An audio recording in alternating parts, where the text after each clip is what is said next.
પહેલી વખત વિદેશ પ્રવાસ પર જઈ રહ્યા હોય તેમણે ઇમિગ્રેશન ઓફિસર સાથે વાત કરતી વખતે કેટલીક સાવધાની રાખવી જોઈએ અને કેટલીક બાબતો બોલવાનું પણ ટાળવું જોઈએ.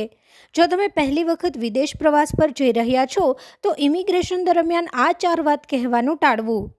જો તમારી પાસે વર્ક વિઝા ન હોય તો ક્યારેય એવું ન બોલતા કે કામથી આવ્યા છો. એવા શબ્દથી ઇમિગ્રેશનની પ્રોસેસ દરમિયાન અસર થઈ શકે છે, તેથી તમારું કારણ સ્પષ્ટ જણાવો. જો તમને પૂછવામાં આવે કે અહીં તમે શું કરશો તો એવું ન કહેવું કે તમે હજુ વિચાર્યું નથી. આ વાત તમને શંકાસ્પદ બનાવી શકે છે, તેથી ટ્રીપનો અંદાજિત પ્લાન તૈયાર રાખો. જો તમને પૈસા સંબંધિત પ્રશ્ન કરવામાં આવે તો એવું ન કહો કે તમારી પાસે પૂરતા પૈસા નથી. ફંડ વિશે પૂછવામાં આવે ત્યારે ખચકાટ વિના બેંક સ્ટેટમેન્ટ અથવા ક્રેડિટ કાર્ડ જેવા પુરાવા બતાવો. ઓફિસરને ફક્ત એ વાતની ખાતરી કરવી હોય છે કે તમે વિદેશ પ્રવાસનો ખર્ચ ઉઠાવવા માટે સક્ષમ છો.